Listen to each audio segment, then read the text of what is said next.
Hello friends, the topic of today's lecture is getting input from user. So let's begin. Getting input from the user.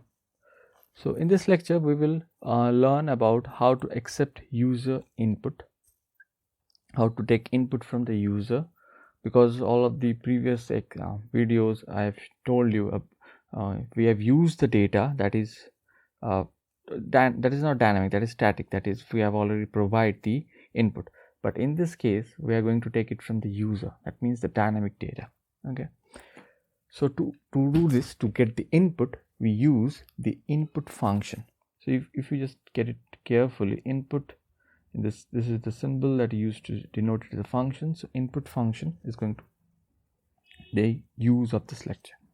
Okay, so how the input function works, this is the first thing we have to understand. So input function, it pauses your program and pauses the code and waits for the user to enter some text. It asks users to enter some text, and till the user has entered the text, it waits there. Okay, so once Python receives the user's input, it stores it in a variable. Okay, we are going to show you an example. You can see in this example, this is an variable message, and one input symbol we are going to use, the input function we are using here, and there is simple message written inside the function, and we call it the parameter. Okay, so what the message says, tell me your name please. So this thing will display in the screen, and it will ask the user to tell his name. So it will wait here till the user writes the code, writes his name, right? So it will wait here till he writes his name and press enter, and once he press enter, we'll go to the next line which says print message. So the message will be printed out here. Okay, I know it's a bit confusing, so let's move to the coding part where I will show you how it is done. Okay, so let's move there. Okay, so I will show you how the input works in coding. Okay, so let's see, we have a variable message and we get an input into this. First we have to print something for the user, and let this be tell me your name please. Okay, so it's just asking the user to tell his name, and once he writes his name, that value will be stored in the message variable. So if you press enter, so it's prompting, tell me your name please, and it's prompting, it's asking the user his name. My name is Abhi, so I'm writing this, and once I've written this, I have to press enter. So what happens here is, here the value is stored in the message. To access it, we just have to print it. Let's enter, and look, the value of Abhi is stored in the message. Similarly, you can tell me weather. Get an input. Tell me about the weather. Right? So now the computer, the program is asking the user to tell about the weather. So I'm telling it's warm out. It's warm outside. Okay, simple. So it will get stored in the weather. To access how is the weather around that user, you just have to print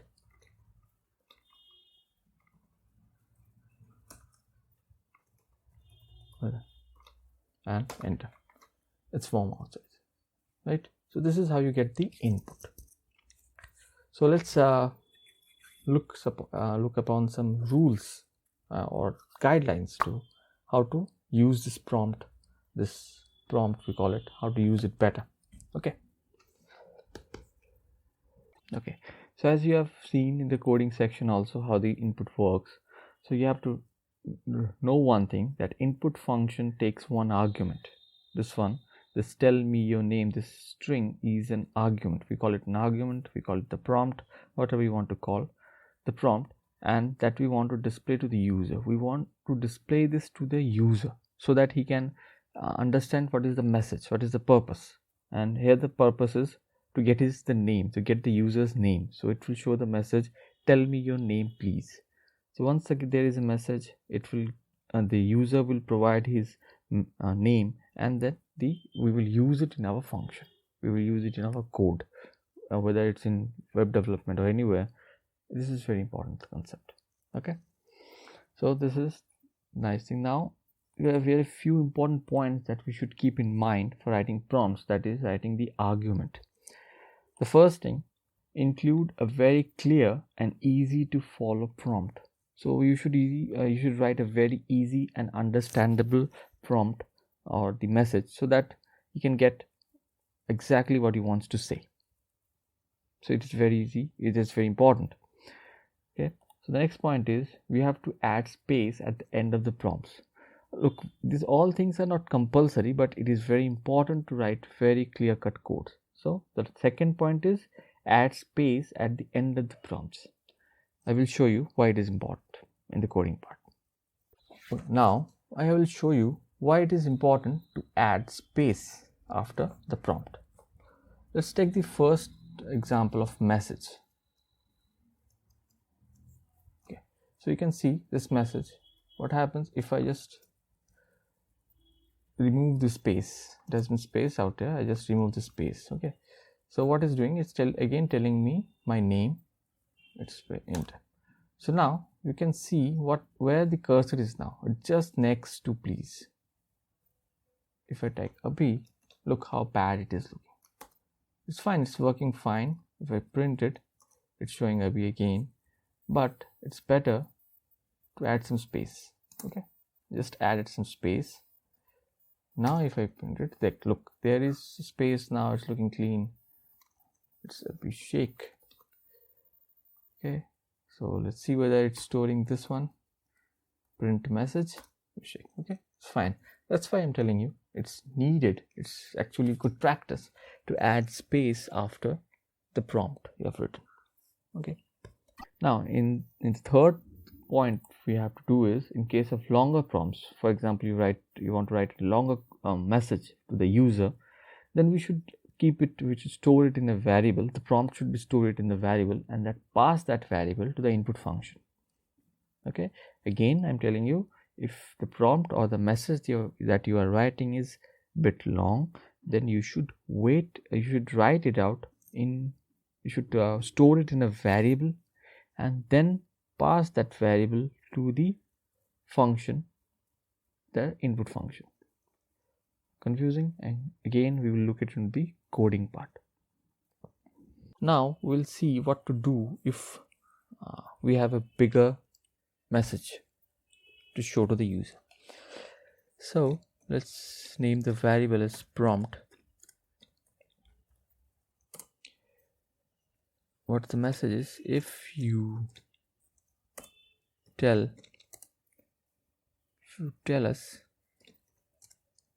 who you are,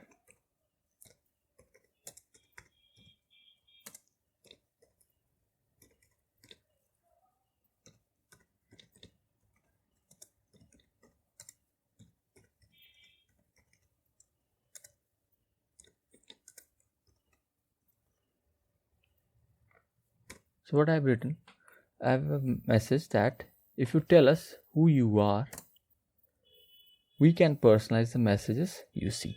So we have stored it in the variable prompt. Okay, fine, no problem, no issue.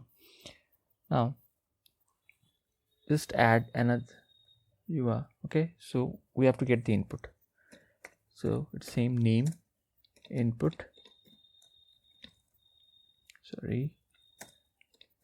name is equals to input, and if what we are writing the message inside it, we have written it inside this prompt. Okay, so we just have to add prompt.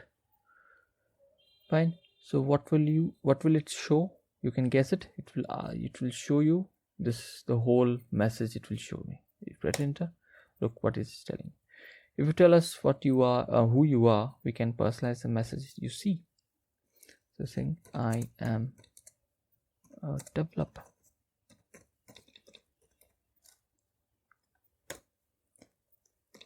Print I'm a developer. Look, so this is another good practice. You can or cannot do it, but ideally you should do it. Okay. So now let's move on to a very important topic, that is how to accept integer values. Okay. So let's go. So these are the important points, and how you're going to deal with it, that's up to you, but I have given you these 3 points. If you keep in mind, your input will be very neat and clean. So let's move on to our next section, that is using int to accept numerical input. So what is this? Int is another function. Okay, so I don't know whether you have noticed or not, all the input that we're getting so far are text, are strings. Okay, so now what will happen if we need a number as an input? Let's see, let's find out. Okay, so when you use input function, Python interprets everything the user enters as a string. This is very important to understand. Everything that is the input has been typed upon is a string according to a Python. So it can be a number. If you type 10, it is a number to you, but for Python it is a string. So now it is our responsibility as a responsible programmer to convert that number, which is in this form of string, to an actual number according to Python. How will you do that? For that we use the function int. Okay, so again, if you write this example, we are giving you the input is, the prompt is how old are you. This prompt will show, and if you ask the user to write his age, and suppose he will write 16, 20, whatever it may be, then that 20 will store in this age as a string. And if you want to use that, if as a number, for example, you want to add 20 to that, it will show an error. I'm going to show you what the error will be, but keep it in mind. Okay, so if you print an age, it will give you it as a string. It will show the number as a string. Okay, so let's see that how it is there. So now I will show you what will happen if we use a number. We want a number as an input, but what we actually get is a string. Okay, so suppose age input,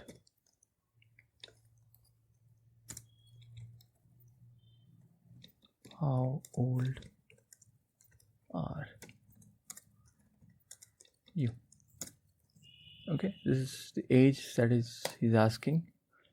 I'm 25, so I'm right 25 is stored in the variable age. Okay, now if we just print this age, you can see there is single quotes around it. And what I have told you about single quotes means whatever inside it is a string, is a text. Okay, but what we expect here is a number, but what we got a string, so we have to change it.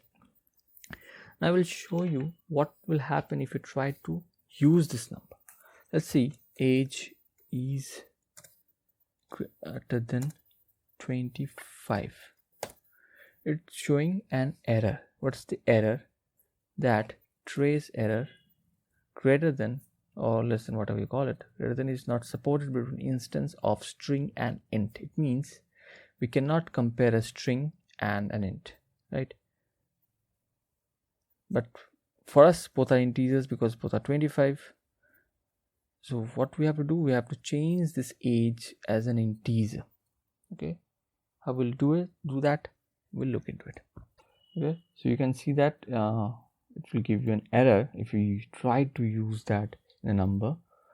Okay, so how do we resolve it? We get the int method or function which tells Python to treat the number, the input, as a numerical value. Okay, it is asking us to treat it, asking the program to treat the input from the user as a number. Okay, so again we will go to the coding section. to look into it. Now let's change the age. Again, do this. Age, how old are you? 25. Okay, so now we have changed, we have added the word that's 25 into age, and it is a string. Now let's change it.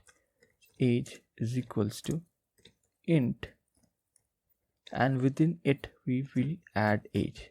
So what is happening here is, within int I'm adding this, whatever inside age we are adding inside int, so that it will come out as an integer, as a number outside. Okay, we press enter. Now if you look into age, how is it is? It is 25 without any quotes, means it is a number. We can compare it. Yes, we can. Age is greater than 30. So what should be the output? It means inside it is 25. So 25 is greater than 30. So it should show false. Yes, it is false. So we can now compare this. How? Because we have changed age from a string to a number. Okay, fine. So this is what we have got inside the input of input, how to get input in Python, how to change that number, what are the good practices we should follow. This is it. See you in the next video.